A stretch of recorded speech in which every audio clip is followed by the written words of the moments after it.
We are rolling. Good morning. Welcome back to the conversation. This is Midlife Crisis Activities. This is our lifestyles and pop culture webcast, our daily shout out to the world. I'm your host, Patrick Russell, and over there is my very vivacious producer, Veronica. Together, we're here to lend our voices to the noise from a multi-generational perspective to help explain everything that's right and wrong in this world.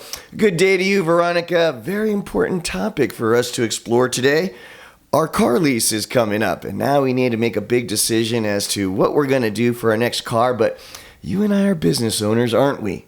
So we have to keep our eye to the message that we project out to not only our current clientele, but prospective clientele as well. We're looking for success and style, aren't we? Yep. But we're ballers on a budget. Let's face it, I've got mortgages, child support. Let's be real, people. So let's talk about cars that might fall under the category, let's just make it a round number, $1,000 or less, right? All right. From a younger generation's perspective, within that price range, what's hot? Well, first of all, I was never the type of person to do a lease in a car. I was taught ever since I was little just to buy a car because it's a real investment. But so I do currently have a car that it's paid off. It's a BMW, and I don't make any payments. So I mean that's a good thing. Now we do have a lease. A caddy, we have a lease that it's about to expire, like Patrick was saying. So that's kind of like debate between either buying one, why not, or it's still leasing something similar, right? So I don't know. Even going electric versus staying with the dinosaur combustible engine types, right? So I guess the question for all of you guys is: do you guys prefer to lease? Do you guys prefer to buy a car? Patrick likes to lease a car just because we're able to change to a newer car every 2 to 3 years. Obviously, having to buy a car, it means that you're gonna be stuck with the car for at least 5-7 years, unless you sell it to someone else in the middle of like the 5 years.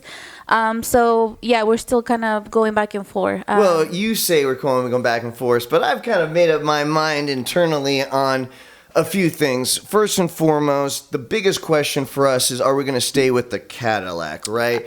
Jumping in and out of a lease, there's some considerations there. When you are staying in the same make of car, you do have the chance, and then rolling into a new lease, there's a lot of waivers of penalties. There's a lot of waivers of overages on miles. Mm-hmm. Things like down payments. You can really negotiate when it comes to staying within the same family of cars.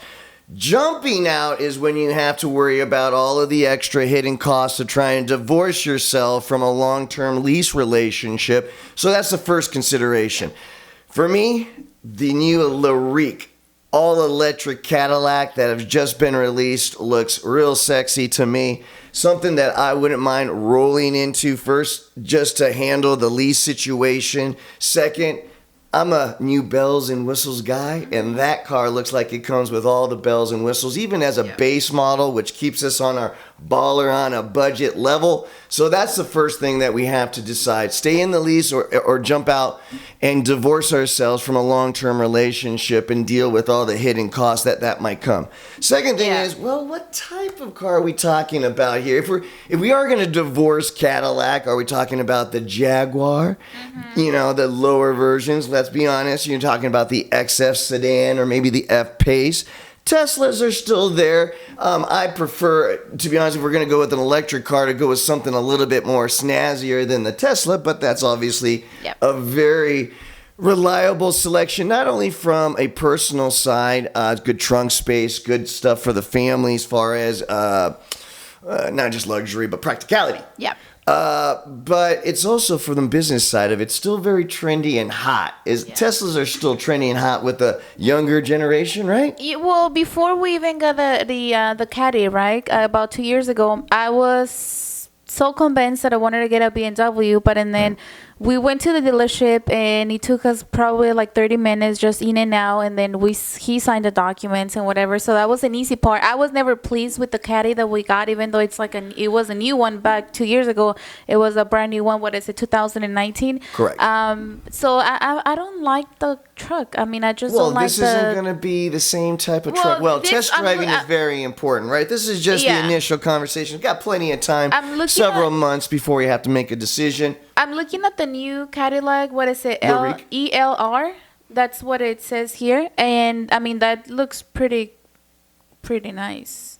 So I mean I wouldn't mind. I think I could talk her into staying with Cadillac, but once again, you still have within the range of a baller and a budget levels. You're talking about the Audi, the Mercedes Coupe, a base level model, and I know that that's pretty sexy out there.